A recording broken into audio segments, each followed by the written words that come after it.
Hello students, very good morning all of you. आज हम discuss करेंगे कंपाउंड्स ऑफ ऑक्सीजन। ठीक है, और उस जो फर्स्ट कंपाउंड है हमारा वो आता है डाइऑक्सीजन।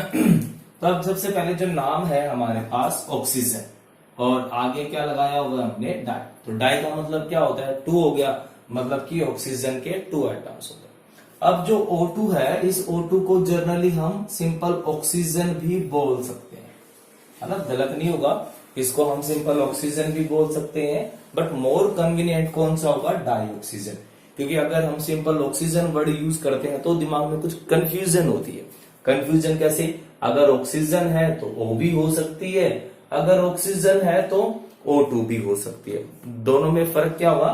ऑक्सीजन ये वाली है जो एटम है, और जो ऑक्सीजन O2 है इसको या तो क्या मिलेगा आपको? ऑक्सीजन गैस, वो भी O2 फॉर्मूला है, या फिर वो मॉलिक्यूल वर्ड यूज करता है तो भी क्या मिलेगा आपको?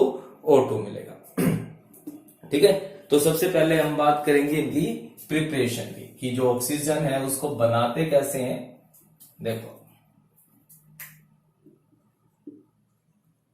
प्रिपरेशन अब बिल्कुल सिंपल सा मेथड है।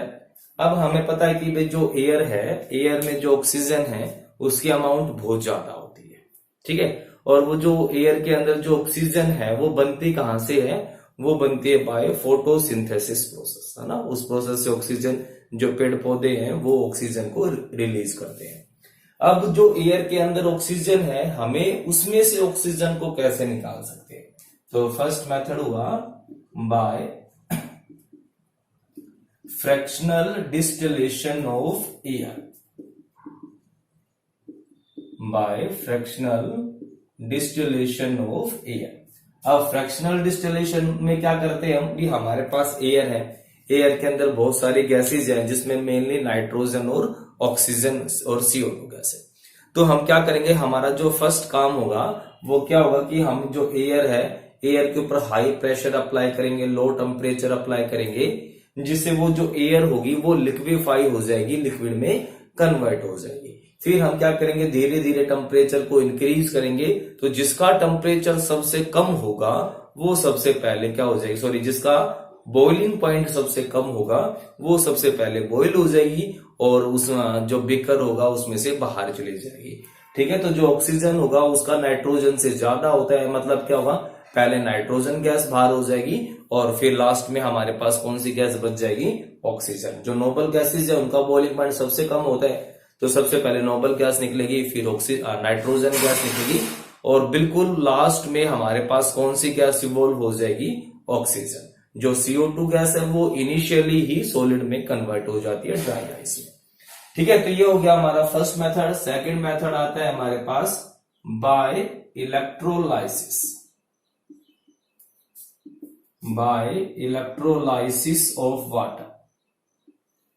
हम क्या करवा सकते हैं? वाटर का इलेक्ट्रोलाइसिस करवा सकते हैं। इस मेथड में क्या क्या होगा? हमने ये जो रिएक्शन है हमने 10th में भी पढ़ी हुई है और 11th में भी। हमारे पास जो वाटर होगा उसमें से हम इलेक्ट्रिक करंट पास करवाएंगे, बट जो वाटर होता है, प्योर वाटर, वो इंसुलेटर होता है due to absence of ions. तो इसके अंदर हम क्या कर सकते हैं? स्मॉल अमाउंट में एसिड ऐड कर सकते हैं, ताकि जो वाटर की कंडक्टिविटी इंक्रीज हो जाए। जैसे करंट पास होगा तो जो वाटर होगा उसका इलेक्ट्रोलाइसिस होगा और किस में कन्वर्ट हो जाएगा? Hydrogen and oxygen.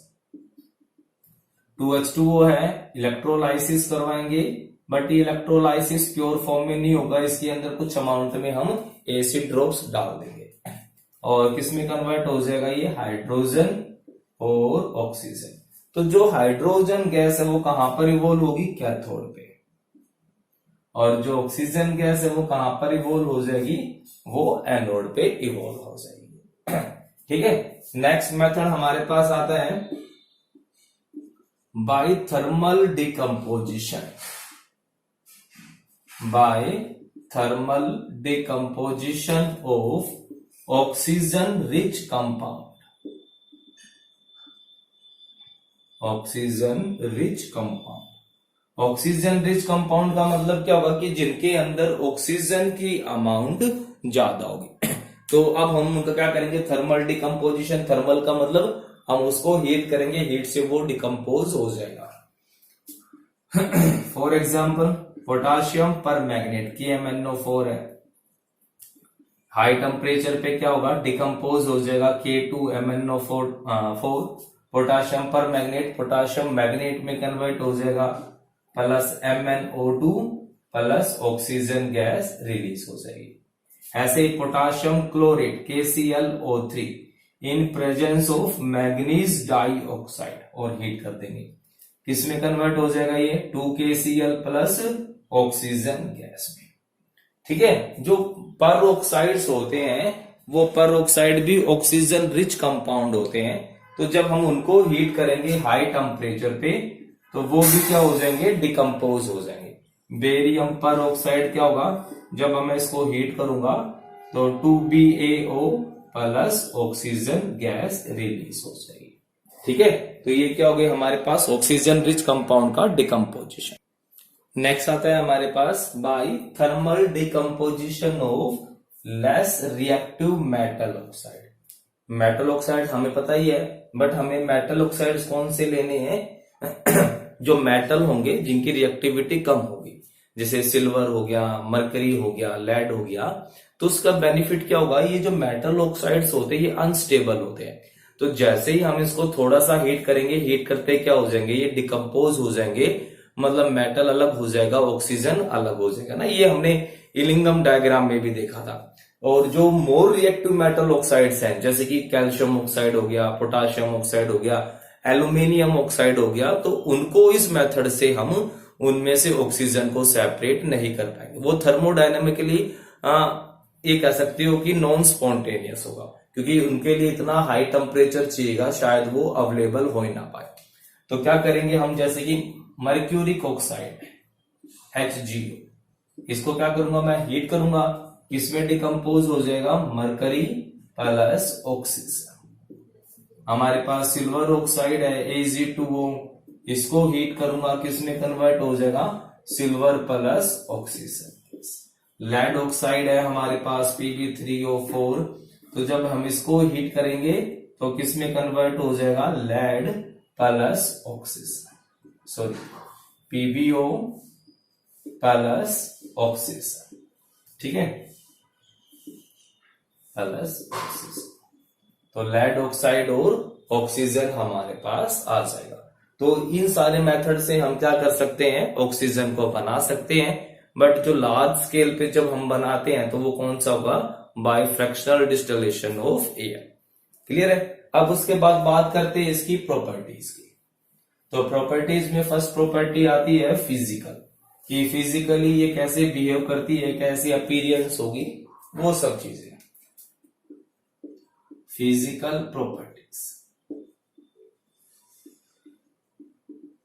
और फिजिकल प्रॉपर्टीज में फर्स्ट है फिजिकल स्टेट।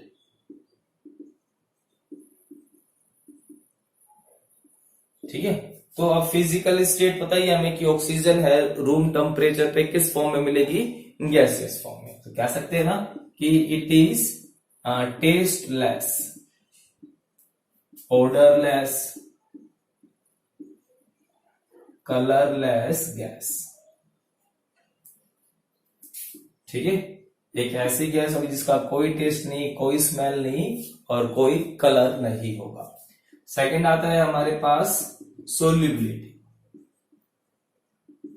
तो वाटर में बहुत ही कम डिसॉल्व होती है, क्योंकि ये पानी के साथ कोई भी ऐसा स्पेशल बॉन्ड नहीं बनाती है। It is very less soluble, it is very less soluble in water. पानी के अंदर जो इसकी सोल्यूबिलिटी होगी वो कैसी होगी, बहुत ही कम होगी। अब जो ऑक्सीजन है उसके मेनली 3 स्टेबल आइसोटोप्स है। ठीक है, तो जो ऑक्सीजन है exist in 3 stable isotopes. Stable isotopes कौन कौन से होंगे, ऑक्सीजन 16, ऑक्सीजन 17 और ऑक्सीजन 18। मतलब इन तीनों के डाई ऑक्सीजन बन सकते हैं, ये उनके स्टेबल आइसोटोप्स होंगे। और सबसे स्टेबल कौन सा होगा, O16। उसके बाद आती है इसकी केमिकल प्रॉपर्टीज जो इंपॉर्टेंट भी है। अब जो केमिकली है ऑक्सीजन क्या होगा, लेस रिएक्टिव होगा कि मोर रिएक्टिव होगा? कि ऑक्सीजन अपने आप से रिएक्शन कर सकता है कि ऑक्सीजन को रिएक्शन करवाने के लिए हीट की जरूरत होगी? ये सब किस में डिस्कस करते हैं हम? केमिकल में। तो क्या कहता है केमिकल प्रॉपर्टीज में? Oxygen required some initiation to do chemical reactions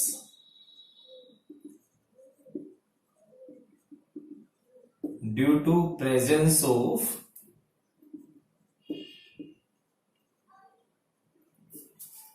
double bond between oxygen atoms.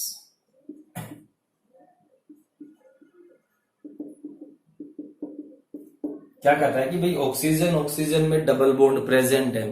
अब डबल बॉन्ड भी ऑक्सीजन रिएक्शन कब करेगा? जब ये बॉन्ड टूटेंगे, अनस्टेबल होगा, तभी तो ये किसी के साथ रिएक्शन करेगा। तो कहता है कि डबल बॉन्ड होने की वजह से जो इसका बॉन्ड डिसोसिएशन एनर्जी होगी वो क्या होगी, इसकी काफी ज्यादा होगी। अब जब बॉन्ड डिसोसिएशन एनर्जी ज्यादा होगी तो बॉन्ड टूटेंगे नहीं, रिएक्शन होगी। तब कहता है कि भाई इसको रिएक्शन करवाने के लिए किसकी जरूरत पड़ती है? सम इनिशिएशंस। आपने पढ़ा होगा कि जो हमारे पास फिजिबल रिएक्शंस होती है वो दो टाइप की होती है। एक तो ऐसी रिएक्शन जिनको कोई इनिशिएशन की रिक्वायरमेंट होती नहीं है, जबकि दूसरी कुछ ऐसी रिएक्शंस है जिनको होने के लिए इनिशिएशन चाहिए। हाँ, एक बार जब वो स्टार्ट हो गई तो फिर वो बाकी टाइम जब तक वो रिएक्शन कंप्लीट नहीं हो जाती अपने आप होती रहती है। तो ऐसा ही कुछ ऑक्सीजन के साथ है। तो एक बार तो हमने उसको स्टार्टिंग में एनर्जी देनी पड़ेगी ताकि ऑक्सीजन का बॉन्ड टूट जाए। बट जब ये फिर ऑक्सीजन किसी दूसरे के साथ जुड़ेगी तो एनर्जी प्रोड्यूस होगी और उस एनर्जी से वो जो रिएक्शन होगी वो लगातार कंटिन्यू होती रहेगी। ठीक है, तो ध्यान रखना कि ऑक्सीजन डबल बॉन्ड की वजह से बॉन्ड डिसोसिएशन एनर्जी ज्यादा होगी, इसलिए ये अपने आप से रिएक्शन नहीं करती है, इसको कुछ इनिशिएशन चाहिए, चाहे वो इनिशिएशन इसको सराउंडिंग से मिल जाए। ठीक है, तो अब इसकी जो केमिकल प्रॉपर्टीज आती है वो फर्स्ट केमिकल प्रॉपर्टी है न्यूट्रल नेचर। अब इस न्यूट्रल नेचर का मतलब क्या हुआ कि भाई ये न्यूट्रल है, इसका मतलब ना वो एसिडिक है और ना ही वो बेसिक है। ठीक है, वो न्यूट्रल है मतलब ना वो एसिडिक है ना ही वो बेसिक है। It is neutral in nature. It means it is neither acidic nor basic. ठीक है, सेकंड आती है हमारे पास स्पोर्टर ऑफ कंबशन।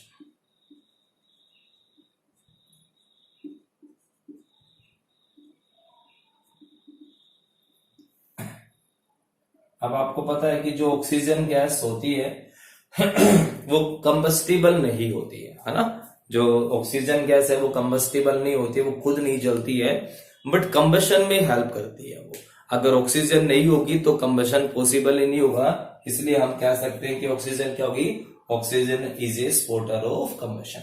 नेक्स्ट जो इंपॉर्टेंट प्रॉपर्टी है वो आती है ऑक्सीडाइजिंग नेचर या ऑक्सीडाइजिंग एजेंट।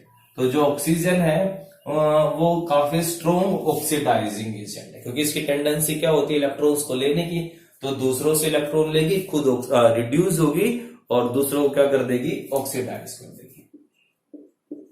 तो ऑक्सीडाइजिंग नेचर तो ले सकते हैं इसमें oxygen is a very strong oxidizing agent due to its tendency to gain electron